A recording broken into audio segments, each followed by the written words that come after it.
दोस्तों आप अपने घर के चारों ओर देखेंगे तो आपको ऐसे कई उपकरण दिखाई देंगे जिनमें इलेक्ट्रिक मोटर लगे हैं, जैसे कि बच्चों के खेलने के खिलौने, table fan, toothbrush, hair dryer और इलेक्ट्रिक कटिंग चाकू। आप इसे चालू करते हैं और किसी तरह ये काम करने लगता है, पर ऐसा कैसे? इस वीडियो में हम इलेक्ट्रिसिटी और मैग्नेट यानी कि चुंबक की बेसिक बातें कवर करते हैं, जिसका साउथ पोल ऊपर की तरफ है और नॉर्थ पोल नीचे की तरफ।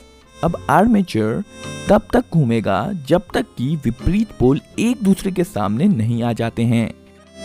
हम चाहे तो पहले की तरह ही वायर के छोरों को बदलकर इलेक्ट्रोमैग्नेट्स का घूमना जारी रख सकते हैं, लेकिन यहाँ बैठकर इस वायर को स्विच करते रहना बेहद मुश्किल काम है। और इस मुश्किल काम को आसान बनाने के लिए हमें आर्मेचर में कुछ जोड़ने की जरूरत है, जिसे कम्यूटेटर कहा जाता है। यह एक रिंग है जिसमें 2 गैप्स हैं और ये आर्मेचर के साथ घूमेगा। इसमें सर्किट कनेक्ट करने के लिए इसके साइड में 2 ब्रशेस जोड़े जाते हैं। जब कम्यूटेटर घूमता है तब यह ब्रशेस इस पर स्लाइड करते हैं। हमेशा कांटेक्ट बना रहे इसके लिए स्प्रिंग्स का उपयोग किया जाता है।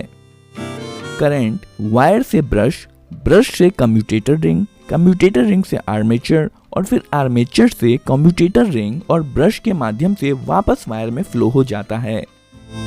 अब जब इलेक्ट्रोमैग्नेट घूमेगा तो आर्मेचर और कम्यूटेटर रिंग भी घूमेंगे। इस बार इलेक्ट्रोमैग्नेट जब लगभग इतना घूम लेगा तब ब्रशेस कम्यूटेटर रिंग के दूसरी तरफ स्विच कर लेंगे। याद रखिए 2 ब्रशेस हैं और यह चीज दोनों तरफ होगी।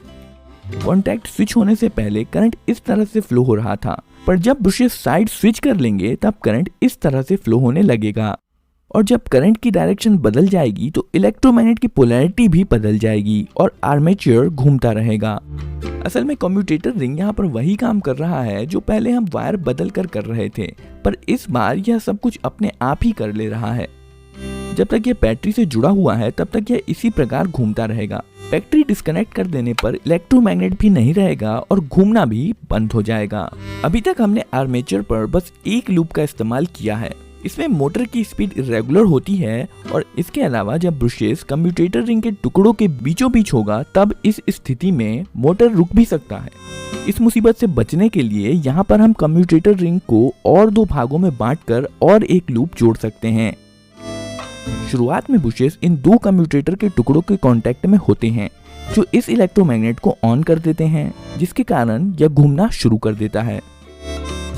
पर जब कम्यूटेटर रिंग घूमकर इस पोजीशन पर आती है तो ब्रशेस का कांटेक्ट कम्यूटेटर टुकड़े के अगले जोड़े के साथ हो जाता है, जिसका मतलब है पिछला वाला लूप ऑफ हो जाता है और अगला लूप ऑन हो जाता है और अब अगला इलेक्ट्रोमैग्नेट घूमता है। ब्रशेस फिर से कांटेक्ट बदलते हैं और अगला लूप ऑन हो जाता है। मोटर के घूमने के दौरान यह लगातार होता रहता है और लूप्स एक के बाद एक इलेक्ट्रोमैग्नेट बनते रहते हैं और मोटर को घुमाते रहते हैं। कुछ इलेक्ट्रिक मोटर के आर्मेचर में कई लूप्स जोड़े जाते हैं, जिससे मोटर स्मूथली चलता रहता है। आर्मेचर के घूमने से जो घूमने वाला बल पैदा होता है उसे टॉर्क कहते हैं। ज्यादा टॉर्क का मतलब है मोटर की ज्यादा स्पीड। मोटर का टॉर्क बढ़ाने के लिए हम कुछ चीजें कर सकते हैं, जैसे ज्यादा वायर होने से इलेक्ट्रोमैग्नेट ज्यादा पावरफुल होता है। उदाहरण के लिए अगर बोल्ट पर ज्यादा वायर लपेटा जाए तो पावरफुल इलेक्ट्रोमैग्नेट बनेगा।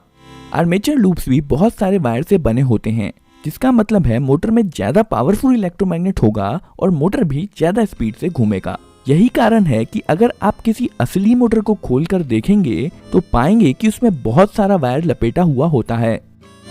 ज्यादा वायर का मतलब है ज्यादा पावरफुल इलेक्ट्रोमैग्नेट। इसे पावरफुल बनाने का दूसरा तरीका है कि इसमें ज्यादा इलेक्ट्रिसिटी दी जाए। आइए हम मोटर से संबंधित और भी कुछ नाम देख लेते हैं।